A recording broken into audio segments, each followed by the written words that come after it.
মিরপুর ট্রাফিকের ডিসির নির্দেশনায় দারুস সালাম ও শাহ আলী থানা মেইন রোড থেকে হকার উচ্ছেদ করা হয়। মিরপুর ট্রাফিকের জনাব তারেক, মিরপুর বাংলা কলেজের ছাত্র দলের যুগ্ম সাধারণ সম্পাদক সর্দার মিলন তার সহযোগী ছাত্রদের নিয়ে ডিসি ট্রাফিককে সহযোগিতা করেন। রাস্তাটা বন্ধ না করে আমরা এক পাশ দিয়ে যাই।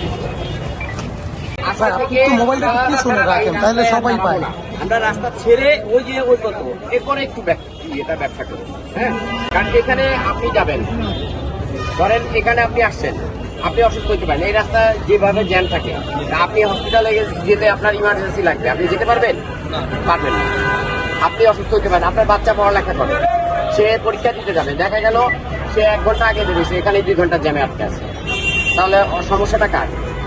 সবার, তাই না? আমাদের সবাই। আমরা এইভাবে না করে আমি আজকে যে আমরা অনেক সবাই এসেছি, আপনারা এখন থেকে আমরা এটা রাস্তাটা ছেড়ে দিচ্ছি, হ্যাঁ, আপনারা এখন এই রাস্তাটা ছেড়ে দিন।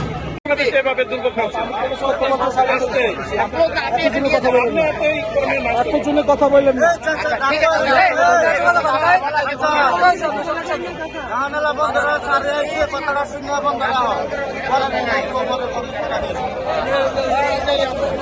বন্ধ করো, ডাকো সবাই।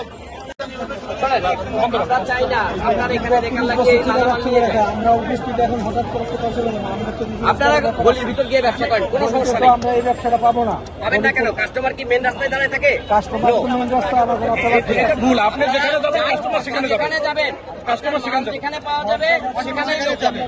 ঠিক আছে, রাইট নাই, বসার রাইট নেই, কারণ রাইট নেই। ঠিক আছে, আপনার জন্য 50 লাখ লোকের কষ্ট হয়, ওটা এটা চাইবে। ব্যবসা করেন, হ্যাঁ, সমস্যা হবে। প্রধান সড়কটা ঠিক আছে, এবার বোঝা গেল এরকম তো কিছু এখান থেকে আপনারা রেগুলার করবেন না, এটা ইন্ডিভিজুয়ালি করবেন? না, আমরা রেগুলার এইভাবে সচেতনতামূলক প্রোগ্রাম করে যাব, যাতে এখানে আমরা প্রধান সড়কগুলো ফ্রি রাখতে পারি।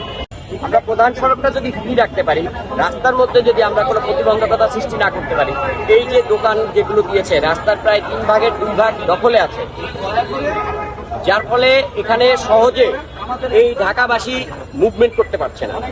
আমাদের মূল উদ্দেশ্য হচ্ছে ঢাকাবাসী, আমরা জানি যে আমাদের ঢাকা শহরের সড়কের কি অবস্থা, আমরা খুবই ঢাকায় যে পরিমাণে জনসংখ্যা এবং সেই তুলনায় এখানে রাস্তার পরিমাণ খুবই কম, যতটুকু আছে সেটাকে আমরা প্রপার ইউটিলাইজ করতে চাই। আমাদের ট্রাফিক বিভাগের মূল বার্তা হচ্ছে আমরা ঢাকা শহরকে একটু রানিং রাখতে চাই, যেন স্থবির না হয়।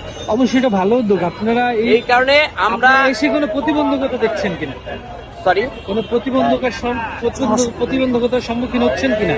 না, প্রতিবন্ধকতা তো কিছুটা থাকবে, অনেকের ব্যবসা, আমরা চাচ্ছি না যে তাদের ব্যবসাটা বন্ধ হয়ে যাক, আমরা চাচ্ছি যে তারা সাইডের রাস্তায় গিয়ে ব্যবসা করুক। তার যেহেতু এখানে সবাই নিম্নবিত্তের লোক বসবাস করেন, এটা তার জীবিকার একটা ব্যাপার আছে, আমরা বলছি না যে তার ব্যবসা বন্ধ করুক, তারা মেন রাস্তা ছেড়ে পাশের সড়কে যেগুলো আছে, শাখা রাস্তাগুলো, এগুলোতে গিয়ে তারা ব্যবসা করুক, তাহলে আমরা প্রধান সড়কটা স্মুথলি সবাইকে মুভ করার একটা ব্যবস্থা করতে আমরা দেখছি এই মেন রোডটাকে আপাতত ক্লিয়ার করে দিতে হবে, এই জন্য আপনাদেরকে উচ্ছেদ করতেছে, আপনাদেরকে অন্যথায় সরে যেতে বলতেছে। সেই হিসাবে আপনাদের কি বক্তব্য আছে যে আপনারা সরে গেলে আপনাদের কি কোনো সমস্যা হবে কিনা?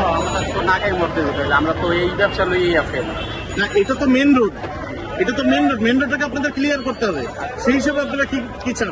মেন রোড ক্লিয়ার করে একটু চাপাই যদি আমাকে অনুরোধ করে দেয়, একটু সাইড করে চাইলে বাইকে তাদের অনুরোধ হচ্ছে মেন রোডটাকে আপনারা একদম খোলামেলা করে দেবেন, যাতে মানুষ চলাচলের জন্য সুযোগ সুবিধা পায় বা পায়, সেটার জন্য। আসলে এটা বিষয়ে আপনারা কি চান? আমাকে একবারে চাপাই যদি অল্প করে দেয়, চাইলে বাইকে থাকতে পারবো সবাই মিলে খাই দেয়। ধন্যবাদ। আসলে আমরা এখন যেখানে দাঁড়িয়ে আছি মিরপুর 1 নম্বর, মিরপুর 1 নম্বরের সামনে দাঁড়িয়ে আছি, যে ফুটপাতগুলো দখল করেছে সেই ফুটপাত দখলের সামনে ফুটপাতে উচ্ছেদ করার জন্য আমরা দাঁড়িয়ে আছি।